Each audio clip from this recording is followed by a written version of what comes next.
Hoje quero continuar neste tema e levar-vos até Mateus, capítulo 5. Nós vamos abrir a palavra e iremos, entretanto, considerar este e outros textos que estão diante de nós. Não sei se os irmãos se lembram, isto já foi há 2 semanas, nós começámos por abordar este tópico, o lugar das pessoas no plano de Deus.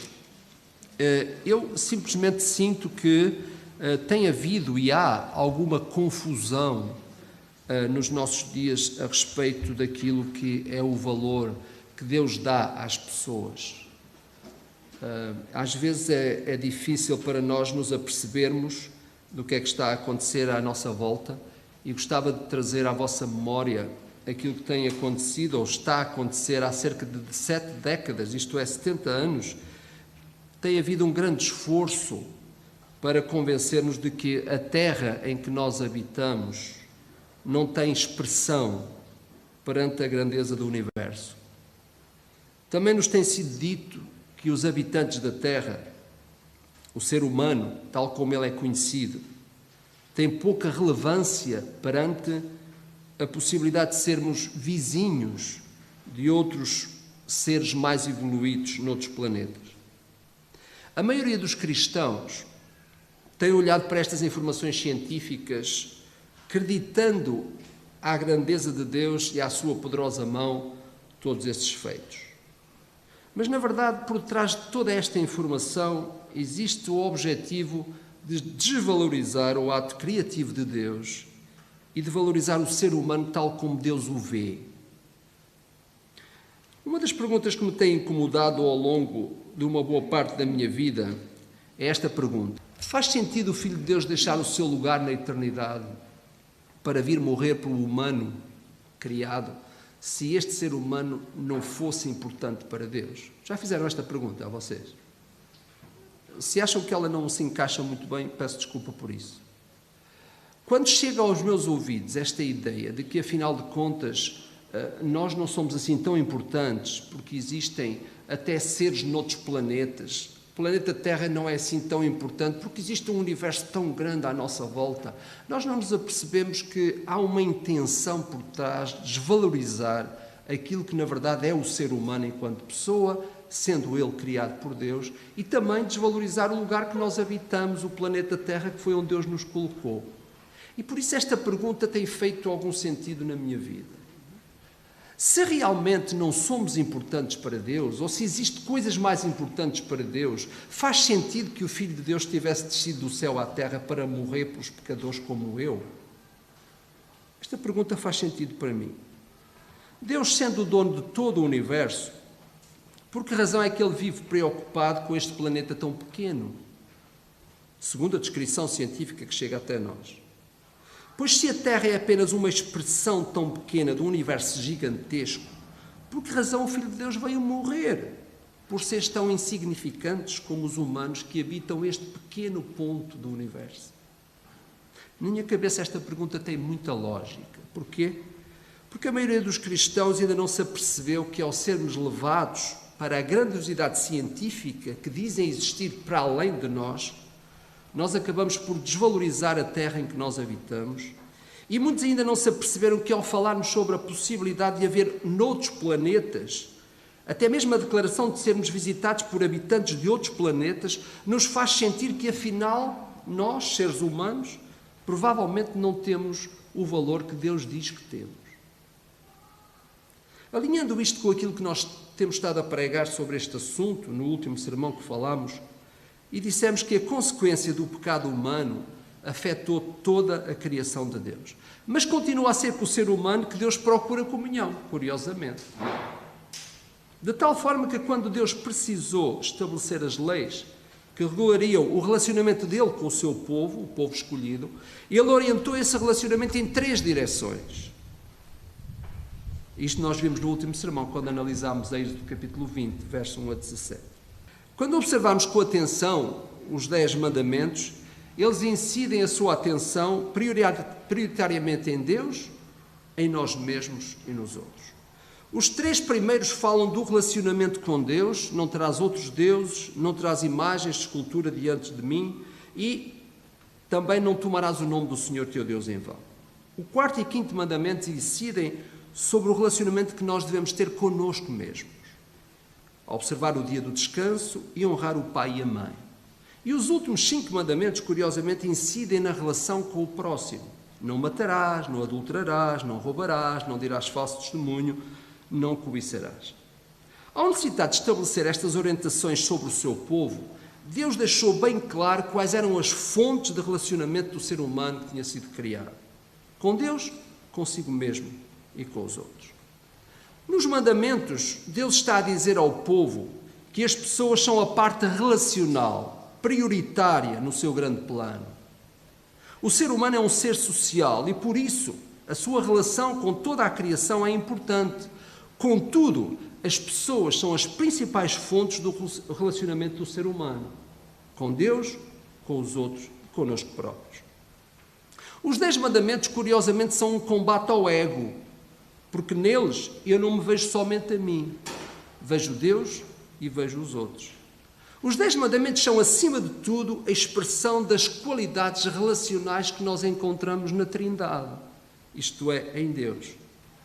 Eu quero observar outros textos, na verdade, que nos falam sobre esta mesma ideia. Textos estruturais, eu diria que são fundamentais quando nós olhamos para a própria palavra de Deus. Será importante nós analisarmos paralelamente outro texto tão importante como aquele que nós consideramos ser as chamadas bem-aventuranças, que é um dos sermões principais que o Senhor Jesus contou e, na verdade, onde ele estrutura tudo aquilo que é o seu ensinamento. Nestas bem-aventuranças, Jesus expressa-se ensinando acerca da importância de ser-se feliz à maneira de Deus e não dos homens. Por isso, as bem-aventuranças de Jesus surpreenderam os grandes ensinadores, os grandes sabedores da lei do seu tempo, como ainda impressiona, se calhar, muitos de nós. A pergunta é, haverá alguma diferença entre o ensino dos 10 mandamentos dado por Deus a Moisés e as bem-aventuranças de Jesus que nós podemos ler em Mateus capítulo 5, verso 1 a 12, que eu convido cada um de vós a ler comigo. Mateus capítulo 5, verso 1 a 12. Jesus, vendo as multidões, subiu ao monte e, como se assentasse, aproximaram-se os seus discípulos e ele passou a ensiná-los, dizendo: Bem-aventurados os humildes de espírito, porque deles é o reino dos céus. Bem-aventurados os que choram, porque serão consolados. Bem-aventurados os mansos, porque herdarão a terra. Bem-aventurados os que têm fome e sede de justiça, porque serão fartos. Bem-aventurados os misericordiosos, porque alcançarão misericórdia. Bem-aventurados os limpos de coração, porque verão a Deus. Bem-aventurados os pacificadores, porque serão chamados filhos de Deus. Bem-aventurados os perseguidos por causa da justiça, porque deles é o reino dos céus. Bem-aventurados sois vós, quando por minha causa vos injuriarem e vos perseguirem e mentindo disseram todo o mal contra vós. Regozijai-vos e alegrai-vos, porque é grande o vosso galardão nos céus, pois assim perseguiram os profetas que viveram antes de nós. Também aqui a estrutura quanto ao alcance é o mesmo dos 10 mandamentos. Da mesma forma que os 10 mandamentos, aquela estrutura encontrada lá é a mesma que nós encontramos aqui nas bem-aventuranças. Outra vez, na relação do ser humano com a vida feliz, nada tem a ver com a abundância das coisas. Jesus explica que aquilo que acontece, acontece num plano de relação com Deus, com os outros e comigo próprio. Então, a construção da nossa vida bem-sucedida mantém a relação tripartida entre aquilo que acontece no relacionamento com Deus, com os outros e comigo mesmo. Curiosamente, os discípulos de Jesus, ao verem o seu mestre tão envolvido no plano de relacionamento com o Pai Celestial, não só pela frequência como Jesus orava e o tempo que passava com Deus, mas também pelo relacionamento de qualidade que ele próprio estabelecia com o Pai ao longo do dia, um dia chegaram-se ao pé dele e pediram-lhe para: Senhor, ensina-nos a orar. E curiosamente, vejam a oração do Senhor Jesus como ela está estruturada. E aí precisamos de ir a Mateus capítulo 6, verso 9 ao verso 13. Logo a seguir: Portanto, vós orareis assim: Pai nosso que estás nos céus, santificado seja o teu nome, venha o teu reino, faça-se a tua vontade, assim na terra como no céu. O pão nosso cada dia dá-nos hoje e perdoa-nos as nossas dívidas, assim como nós temos perdoado aos nossos devedores. E não nos deixes cair em tentação, mas livra-nos do mal, pois teu é o reino, o poder e a glória para sempre. Amém. Porque se perdoardes aos homens as suas ofensas, também o vosso Pai Celeste vos perdoará. Se, porém, não perdoardes aos homens as vossas ofensas, tampouco o vosso Pai vos perdoará as vossas ofensas. De novo aqui, a trilogia está presente. No versículo 9 e 10, Jesus expressa-se acerca do nome santo de Deus. Fala de um reino celestial e de uma vontade perfeita. No versículo 11, fala de nós mesmos, exemplificando na relação com as nossas necessidades e também as tentações que nós sofremos, providenciando para nós o pão, o perdão e a proteção. Versículo 12, 14 e 15, ele fala-nos da nossa relação com os outros, através da necessidade que nós temos de oferecer o perdão uns aos outros. Curiosamente, outra vez, estamos a falar de Mateus, estamos a falar de os 10 mandamentos, estamos a falar das bem-aventuranças de Jesus, estamos a falar da oração do Pai Nosso. Em todos estes textos que são fundamentais para os cristãos, existe uma estrutura só. E ela assenta naquilo que é o relacionamento pleno que existe entre Deus, os outros e eu. Curiosamente, há uma quarta passagem nas Escrituras, e desta vez é o próprio apóstolo Paulo que escreve, em Gálatas capítulo 5, verso 22, onde, curiosamente, ele explica sobre as qualidades do ser humano, e outra vez aqui, comandado pelo Espírito Santo de Deus, ele escreve estas palavras. Mas o fruto do Espírito é amor, gozo, paz, longanimidade, bondade, benignidade, fé, mansidão e temperança. Outra vez, aqui, a estrutura do relacionamento permanece a mesma. Deus, os outros e eu. Os 3 primeiras qualidades referem-se à dimensão do nosso relacionamento com Deus, as 3 seguintes, o relacionamento com os outros, e as 3 últimas, no relacionamento connosco próprios. Uma das coisas que se percebe é que em toda a revelação bíblica, Deus nunca abandonou esta trilogia. Ele, nós e os outros. Ou Ele, os outros e nós. O conceito de tricotomia está presente em tudo. Deus, os outros e eu, sendo uma relação perfeita de um extrato de relacionamento que nós encontramos entre a própria Trindade. Deus Pai, Deus Filho e Deus Espírito Santo. Curiosamente, sabem, esta aprendizagem, Deus queria que ela fosse feita desde o princípio e por isso já no deserto nós encontramos as orientações de Deus dadas ao seu povo que iam exatamente na direção de um relacionamento tricotómico, curiosamente. Ao estudarmos o tabernáculo, já se entende que o tabernáculo no deserto desenvolvia o conceito de Deus no meio do povo. O tabernáculo no centro e as tribos de Israel à volta do tabernáculo, procurando manifestar exatamente este conceito que está presente já lá desde o princípio. Curiosamente, à volta do templo, as tribos eram estabelecidas de 3 em 3. 3 do lado direito, 3 do lado esquerdo, 3 à frente e 3 atrás. Deus estava desde o princípio a estabelecer connosco um plano de entendimento de que a relação se desenvolve com Ele, em primeiro lugar, com os outros e comigo próprio. Nos nossos dias nós somos fortemente desafiados a repensar como é que nós nos estruturamos. Para além de Deus, dos outros e de ti mesmo, que outros fatores interferem na tua área de relacionamento? Que outras coisas na tua e na minha vida alteram o padrão de relacionamento que Deus nos deixou? Tens pensado nas influências modernas que têm chegado à tua vida? Que têm alterado por completo o padrão de relacionamento que Deus estabeleceu connosco ao longo da história? Ao mesmo tempo, nós somos desafiados a pensar e a refletir. Quanto tempo dos nossos dias nós passamos a relacionar-nos com Deus, com os outros e de bem connosco próprios? A grande pergunta é, o que é que tem alterado esta trilogia? Ou será que, afinal de contas, nós continuamos neste modelo de relacionamento tal como Deus o estabeleceu? Deixem-me trazer alguns exemplos a este respeito para nós vermos se isso está ajustado com o ensinamento da Palavra de Deus. Vou dar-vos alguns exemplos de pessoas e a relação que elas estabelecem com os animais, por exemplo. Karl Langenfeld, que morreu em 2019, ele era o grande design da Chanel, aqueles que estão mais ligados à moda sabem como é. Não é o meu caso, mas pode ser que alguém aqui esteja ligado à moda. Sabem que ele é uma pessoa de luxo, é considerado realmente uma pessoa muito importante. Curiosamente, ele deixou a sua herança a Choupette. Choupette, curiosamente, sabem, era uma gata. E será que nós podemos deixar o nosso património a um animal de estimação? É interessante que há poucos países onde isso é possível. Já há países onde isso é possível. Em Portugal, um animal não pode ser herdeiro. Eu diria talvez por enquanto, porque com as inovações que vão lá pelo hemiciclo, não vai tardar muito, que se calhar daqui a pouco até aqui em Portugal isso acontecerá.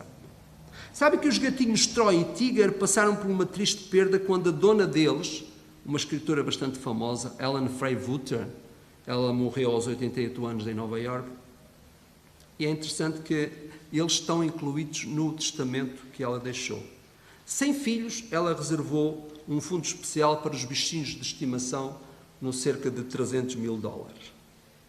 Em julho de 2010, o testamento de uma milionária norte-americana tornou-se notícia internacional. Porquê? Porque Brett Carlos, seu filho, neste caso,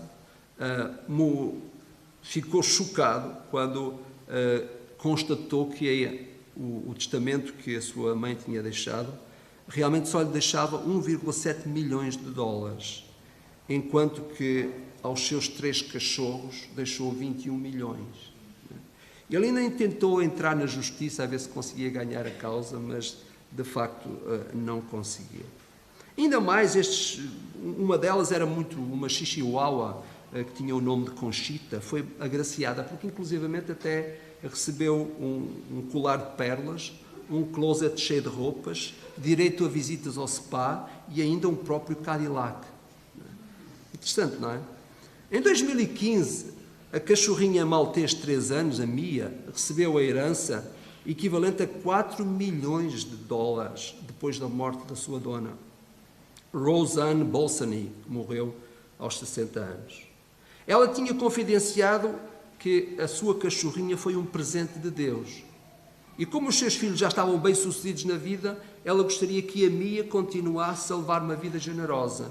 E por isso arranjou maneira de ela ter uma boa situação enquanto vivesse. A cachorra janta filé mignon e possui o seu próprio quarto. Apesar da tristeza de ter perdido a sua dona aos 94 anos, Tomaso, um gato preto de 4 anos de idade, acabou por herdar a soma de $24 milhões. A viúva já tinha planeado isto muito tempo antes. Enfim, Leone Amsdel é dona de um império imobiliário nos Estados Unidos, faleceu em 2007, mas sabem, antes deserdou 2 dos seus netos, e deixou $12 milhões para o cachorro. Ainda por cima tinha o nome de Trouble. Curioso, não é? Ela designou o irmão para cuidar do maltês e deixou ao seu irmão $10 milhões. Os netos, o Davi e o Walter, ficaram com $5 milhões, com a condição de visitarem pelo menos uma vez ao ano o túmulo do pai.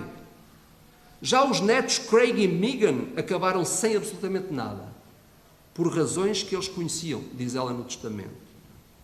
Ainda por cima, com a certeza de que o bichinho seria enterrado num túmulo ao lado do dela quando acabassem os seus dias na Terra. Bem, irmãos, eu poderia continuar a dar-vos exemplos, muitos, de facto, de pessoas que têm deixado as suas heranças para os animais. Os irmãos podem perguntar, pastor, mas o que é que isto tem a ver?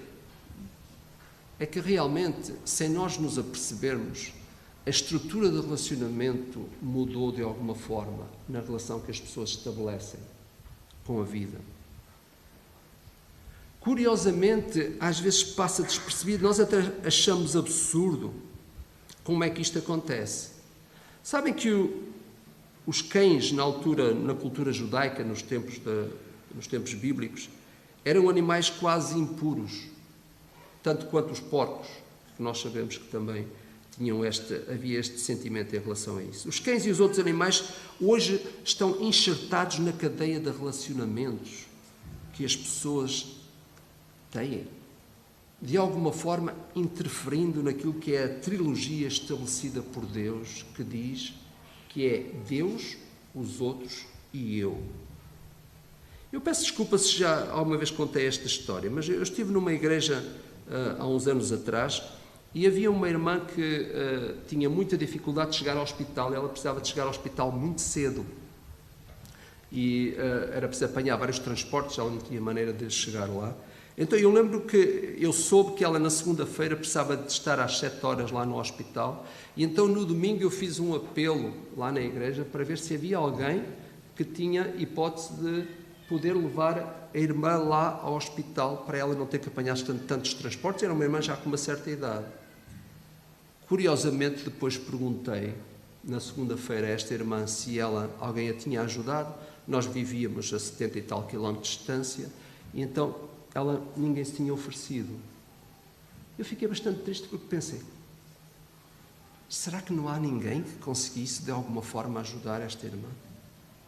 Mas depois obtive a resposta algum tempo depois, quando percebi que muitos dos membros da igreja, ou alguns dos membros da igreja, realmente eram obrigados a deitar-se à meia-noite e levantar-se às 5 da manhã por pôr o cãozinho a fazer as necessidades na rua.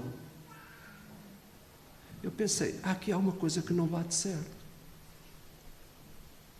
E às vezes na nossa vida não nos apercebemos que nós às vezes nos tornamos escravos de alguma outra coisa e perdemos a oportunidade de servir o irmão que está ao nosso lado ou a pessoa que precisa. Esta é uma mudança de estrutura que está para além daquilo que Deus diz.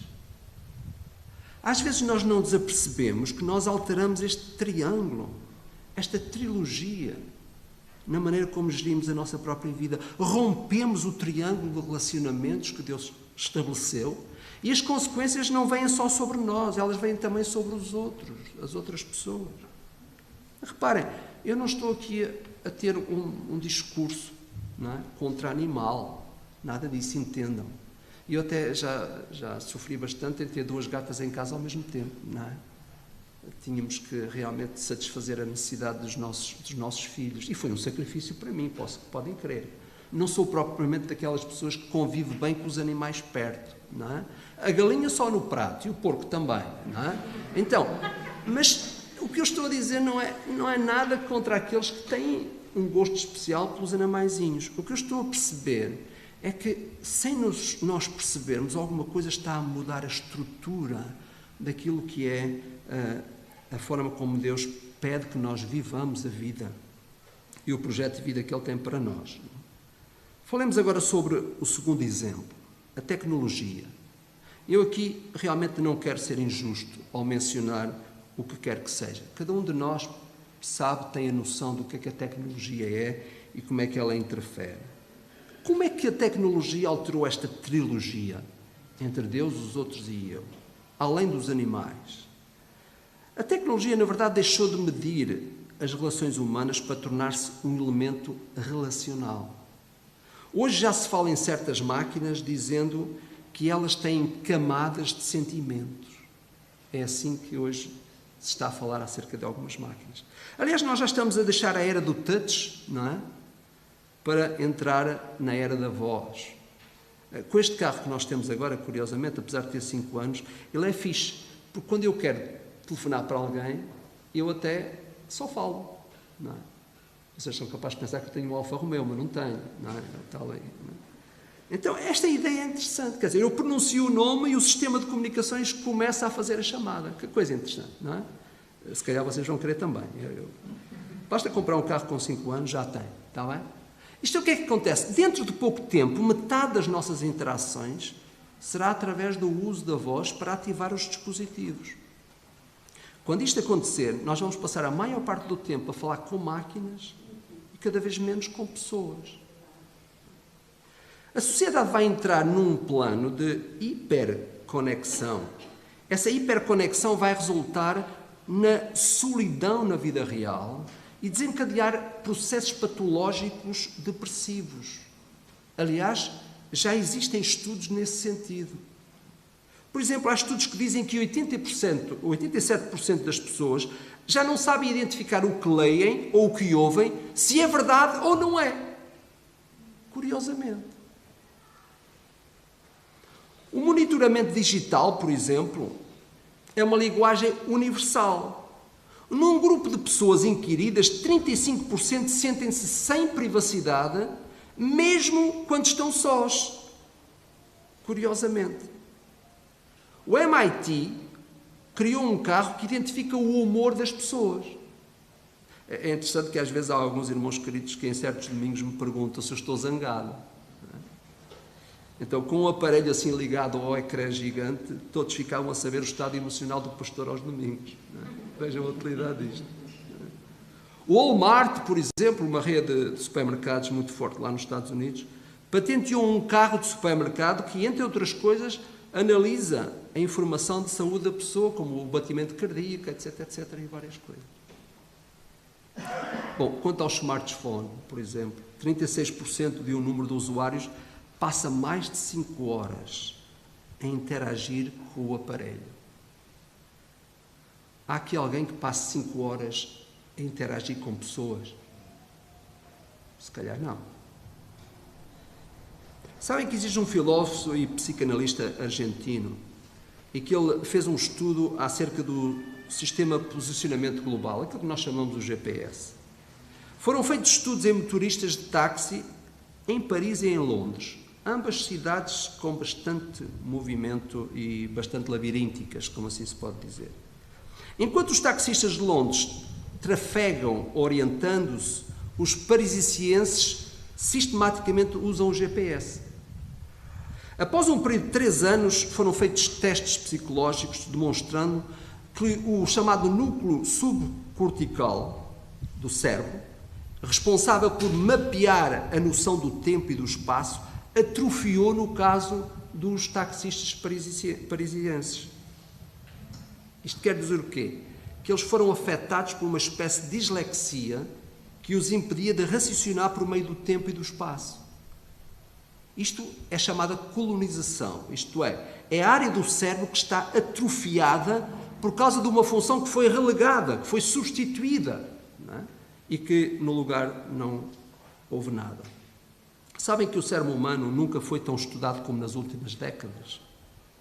Está confirmado que existe uma parte do nosso cérebro que é responsável pelos nossos atos de devoção. É aí que se aloja a área responsável pela relação que o ser criado estabelece com Deus enquanto Criador. E sabem que há um lado da ciência moderna que deseja destruir a presença dessa troika de relacionamento estabelecida por Deus? E já pensam em arranjar forma de inibir esse setor do cérebro para que seja perdida a identidade de Deus no ser humano. E nós aqui estamos, dia após dia, recebendo uma série de informações sobre nós, tanta coisa bonita e boa, tecnologia, ciência e tudo isto, e realmente às vezes não nos apercebemos. A inovação tecnológica deve, portanto, ser questionada de uma forma crítica. Eu lembro-me que eu sou do tempo em que cheguei a usar uma máquina Olivetti, aquelas de escrever. Obviamente que hoje, usando o computador moderno, eu digo, isto é progresso. E fico muito feliz por isso. Mas, por outro lado, eu olho, por exemplo, para o meu smartphone e pergunto, será que é tão necessário todos aqueles aplicativos que lá estão? Eu preciso daquilo tudo que lá está? Às vezes, poucos se perguntam, sinceramente, se precisam daquilo que ali está. Eu vejo cristãos tão dependentes de certos fatores tecnológicos que às vezes já não conseguem fazer vida sem ele, até mesmo em pleno culto. Parece que de repente a tecnologia invadiu-nos de tal maneira nós não nos apercebemos que já não existe livro, já não existe aquele gesto bonito de esfolhar, não é? As folhas, ouvir aquele som bonito das folhas. De repente nós entramos numa era em que não nos apercebemos que alguma coisa alterou a nossa forma de nos relacionarmos. Sabedoria consiste em separar a fascinação provocada pelo entretenimento por outras coisas realmente mais válidas. A pergunta é, será que eu, como cristão assumido, devo expor-me a todo o progresso tecnológico? É uma pergunta interessante de se colocar. É uma tentação humana nós sonharmos que, por meio da ciência, nós podemos livrar-nos dos nossos corpos e das suas limitações, mas sabem que os transhumanistas já pensam assim. Um dia eles vão alcançar isso. Um dia o corpo não é para nós um problema. Há pessoas que estão preocupadas por isto. Sabem, a humanidade não foi criada porque Deus estava entediado, estava sozinho. Pelo contrário, a Trindade quis agregar a si mesmo o alargamento de um relacionamento com o ser criado. Deus criou o ser humano porque desejava que o mundo fosse habitado por pessoas que vivessem em comunhão umas com as outras, tal como acontece com a Trindade. No fundo, o estabelecimento da relação que Deus estabelece com a humanidade é um tipo de relacionamento que ele já existia entre si enquanto Trindade. O objetivo de Deus para a história da humanidade é a criação de uma comunidade abrangente de pessoas que se amam, na qual ele próprio se inclui como o seu mantenedor principal e o mais glorioso habitante. Foi isto que Deus quis fazer. É interessante que no Éden diz a palavra que no virar do dia Deus se encontrava com Adão. Mas Deus achou que o homem precisava de relacionar-se com alguém parecido com ele e criou a mulher. Assim surge a trilogia do relacionamento a três. Deus, Adão e Eva na figura do outro, ou Deus, Eva e Adão na figura do outro. Às vezes parece que dá a ideia que Deus fez as coisas sem seguir um plano. Mas mesmo, não só nos atos criados, como também na maneira como Ele estabelece o seu relacionamento com o ser humano, há trilogia aqui. Isto é, há intenção. Deus não foge disto. Para Deus não há ninguém mais importante que Ele próprio, nós e os outros.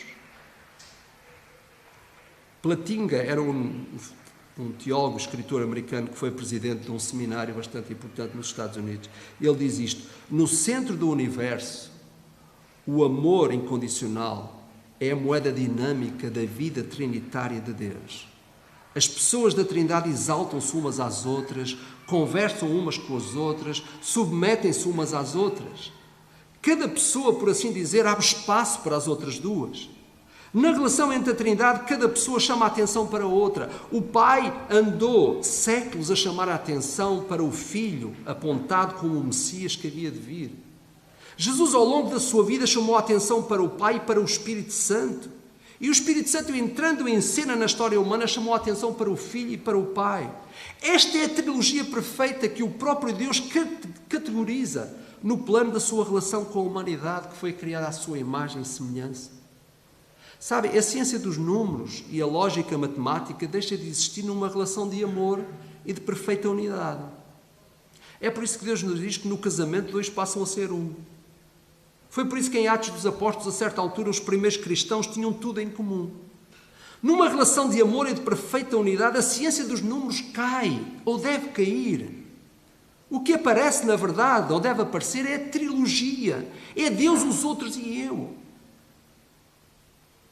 Já no Antigo Testamento era Deus, eu e os outros. Mas recordam-se do que é que Jesus disse na sua primeira interpretação sobre o mandamento, o grande mandamento para a vida real? Ele disse: ama o teu próximo como a ti mesmo. Esta é a coreografia do amor de Cristo. Amar a Deus em primeiro lugar e os outros em igual plano a nós mesmos. Tenho aqui um livro que tenho lido algumas vezes, que eu não sei se alguns de vocês querem arriscar-se a ler. Somos todos anormais. Ok? O tema é interessante. Se não for anormal, então, por favor, não leia o livro, que não vale a pena, não é? Ele diz que o trabalho de construir uma sociedade é o mais nobre que uma pessoa pode fazer. E o desejo de viver em sociedade é o desejo mais intenso que um humano pode ter. Eu pergunto, onde é que nós podemos chegar? Onde é que nós queremos chegar, meus irmãos? Ao longo de séculos de revelação bíblica, Deus nunca alterou o plano relacional que foi estabelecido desde o princípio. Deus, os outros e eu.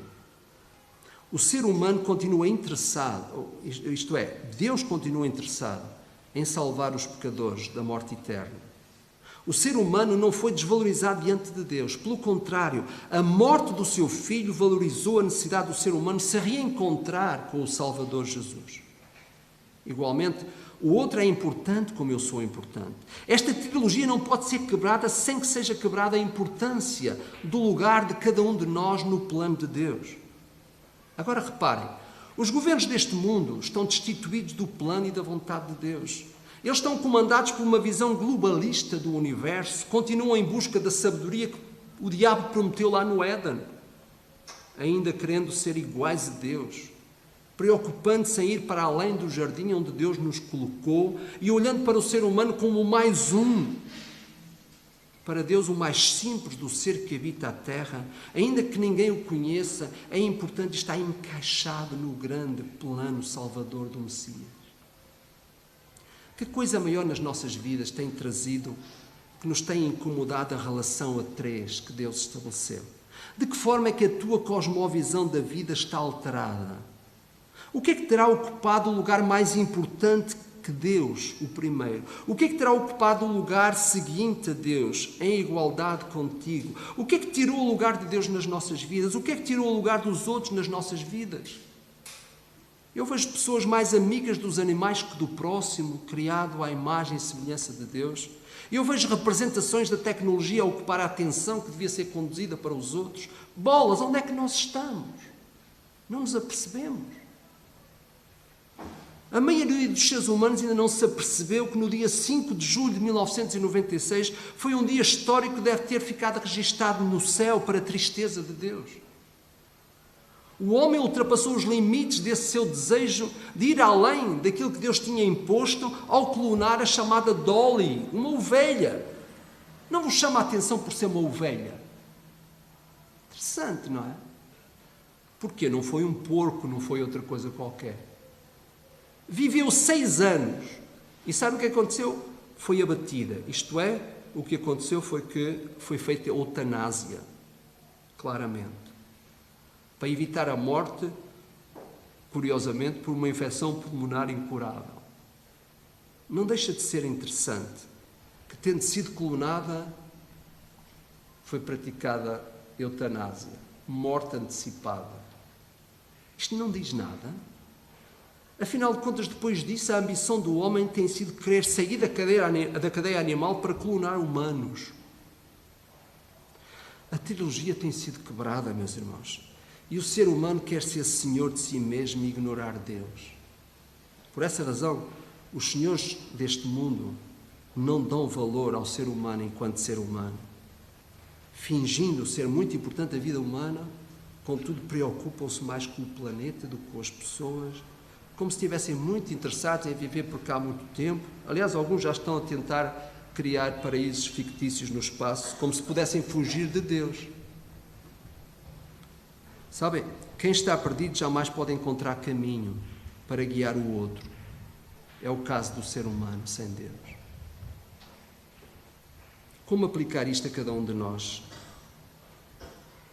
Pergunta a ti mesmo, de que forma é que a tua vida denota primazia de Deus?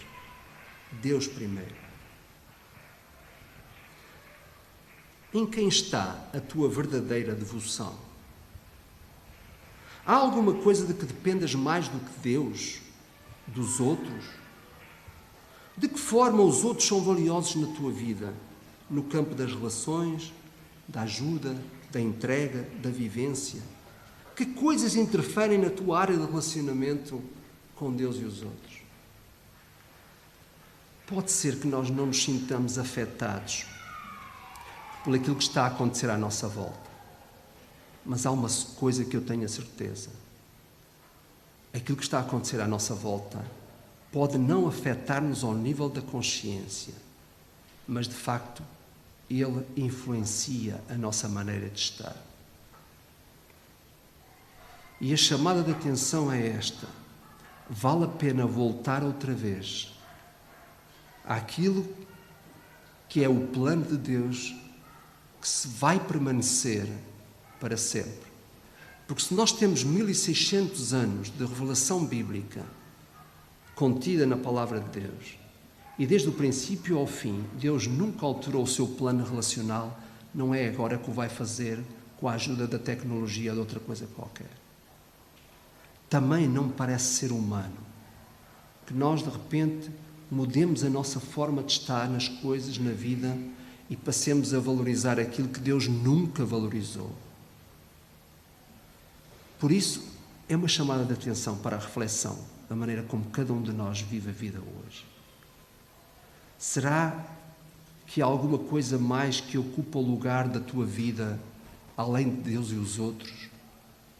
Será que existe para aí uma chihuahua qualquer que de alguma forma está ali a tomar? Será que existe aí algum trouble a quem tu queres deixar a tua herança? É que não precisa de haver herança para haver devoção. Às vezes nós nos entregamos a coisas sem valor, coisas que não têm substância. Então, esta chamada de atenção para mim mesmo é aquela que eu reproduzo para vocês, meus irmãos. Há muita coisa que está a acontecer no nosso mundo. Os governos estão a ensinar-nos muita coisa, estão a querer guiar-nos de muitas maneiras, mas vale a pena nós pararmos para perceber e perguntarmos: Deus, existe alguma mudança ao longo da história na tua forma de nos veres a nós e veres o mundo à nossa volta? O que eu procurei para mim mesmo foi substanciar-me na palavra de Deus para saber se isso tinha sido alterado. E a minha conclusão: não. Ainda hoje, o plano de relacionamento a estabelecer cada um de nós, Deus em primeiro e os outros como a nós mesmos. Certamente. E termino com um exemplo de uma situação que eu próprio vivi, ou não vivi na primeira pessoa, mas assisti. Conheci uma família de missionários que um dia decidiram ter alguns animais em casa. E o que aconteceu, como sabe, os missionários têm sempre as suas próprias necessidades. Aconteceu que um dia eu tive que socorrer esta família porque a gatinha que eles tinham criou um problema renal. Então tinha que ir ao veterinário.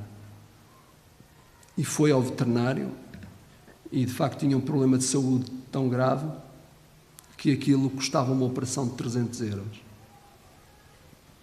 Sabem uma coisa? A operação teve que ser feita, porque, coitadinho, o animal não podia morrer. Mas sabem uma coisa? Eu sabia de antemão que esta família tinha necessidades materiais. Porquê é que eu estou a dar este exemplo? Porque às vezes a nossa vida está tão desorganizada. Sabem porquê? Porque nós perdemos a noção do que é que significa o valor segundo Deus. Deus em primeiro, os outros como eu mesmo. Deus nosso, obrigado por a Tua palavra nos instruir. Queremos sair daqui, Senhor, esta manhã desafiados a olhar a vida como Tu olhas e não como os outros nos querem obrigar a viver. Senhor, que cada um de nós possa olhar para a nossa vida e perguntar se a forma como vivemos está alicerçada neste fundamento da relação que Deus estabeleceu desde o princípio e que continuará a fazer. Senhor, eu não sei se existem outras coisas para lá do espaço terreno, deste lugar onde Tu nos colocaste. Eu não quero estar interessado, Senhor, em coisas que estão para lá da revelação que o Senhor nos deu. Mas uma coisa eu sei, a Tua palavra diz que nós somos importantes aos Teus olhos, que até o Teu próprio Filho deixou a eternidade para vir morrer por nós. Senhor, eu não sou mais um dos bilhões que existem, os 7 bilhões de pessoas que existem neste universo. Eu sou uma pessoa, tal como os meus irmãos em Cristo, visto por Deus ao pormenor, amado por Ele. Senhor, eu tenho corpo, tenho mente, tenho uma alma eterna. Senhor, Tu a valorizas Ajuda-nos, nosso Deus, a estar na vida com esta perspectiva de Deus em nós. É a oração que nós te fazemos em nome de Jesus. Amém.